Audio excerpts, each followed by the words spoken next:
नमस्कार मंडळी मी Ganesh Thackeray news agree चॅनलवर आपलं सहर्ष स्वागत आहे।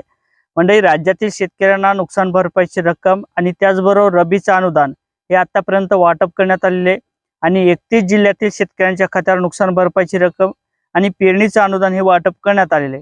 परंतु आता जे काही केंद्र सरकारचा हिस्सा असेल तो परत दिला जाणार का? आतापर्यंत काही शेतकऱ्यांना 2 हेक्टरचं अनुदान मिळालेले, त्याला परत एकदा 3ऱ्या हेक्टरचं म्हणजे 3 हेक्टरची जी काही मर्यादा होती त्याप्रमाणे 1 हेक्टरचं उर्वरित अनुदान मिळणार का? परत रब्बीचं अनुदान जे काही शेतकऱ्यांना मिळालं नाही अशा शेतकऱ्यांना परत अनुदान मिळणार का? याचं उत्तर आपण या व्हिडिओच्या माध्यमातून घेणार आहोत। आणि केंद्र सरकारचं जे काही पॅकेज असेल ते कधीपर्यंत वाटप केले जाणार, खरंच ते शेतकऱ्यांना पैसे मिळणार का? मिळणार तर किती मिळणार याचं सुद्धा आपण उत्तर या व्हिडिओच्या माध्यमातून घेण्याचा प्रयत्न करणार आहोत। तर मंडळी, मी गणेश ठाकरे न्यूज अग्री चॅनलवरती आपलं सहर्ष स्वागत आहे। तुम्ही चॅनलवर नवीन असाल तर या साईडला एक सबस्क्राईबचं काळं किंवा तांबडं बटन दिसेल, त्याच्यावरती क्लिक करा। जर तुम्हाला हा व्हिडिओ आवडला तर नक्की शेअर करायला विसरू नका आणि जरी हा व्हिडिओ मोठा झाला तरी हा व्हिडिओ शेवट पण बघायला सुद्धा विसरू नका। म्हणजे ज्या अर्थी अनेक जिल्ह्यात शेती पिकाचं नुकसान झालं होतं, 31 जिल्ह्याच्या संदर्भात राज्य सरकारच्या माध्यमातून 31,628 कोटीचं पॅकेज जाहीर करण्यात आलं होतं आणि त्या पद्धतीने नुकसान भरपाईची रक्कम ही शेतकऱ्यांच्या खात्यावर जमा झालेली आहे। काही शेतकऱ्यांना 2 हेक्टरचं अनुदान तर काही शेतकऱ्यांना 3 हेक्टरचं अनुदान आणि त्याचबरोबर रब्बीचं अनुदान सुद्धा शेतकऱ्यांच्या खात्यावर जमा झालेले आहे।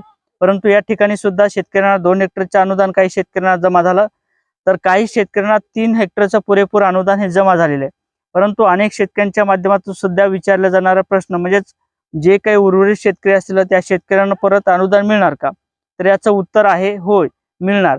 परंतु आतापर्यंत जर आपण केवायसी केली नसेल तर ती केवायसी करणं बंधनकारक असणार आहे आणि जर आपण केवायसी जरी केलेलं असेल आणि जर त्या ठिकाणचं आपलं नुकसान हे 60% किंवा 65% किंवा 40% जर अशा पद्धतीचं जर नुकसान त्या ठिकाणी दाखवलेलं असेल तर त्या शेतकऱ्यांना जी काही नुकसान भरपाईची रक्कम असेल ते त्याप्रमाणे तुमच्या नुकसान भरपाईचे जे काही अनिवार्य दाखवलेले असेल त्याप्रमाणे तुम्हाला याचं वाटप करण्यात आलेलं आहे। समजून घ्या, जर आपल्याकडे 1 हेक्टर जमीन असेल आणि त्या ठिकाणचं जर आपलं नुकसान हे तलाठी यांच्या माध्यमातून 40 किंवा 50% दाखवण्यात आलेलं असेल तर त्या पद्धतीने आपल्याला 3 हेक्टरची मर्यादा जी काही होती त्या 3 हेक्टरचं अनुदान हे शेतकऱ्यांच्या खात्यावर जमा झालं।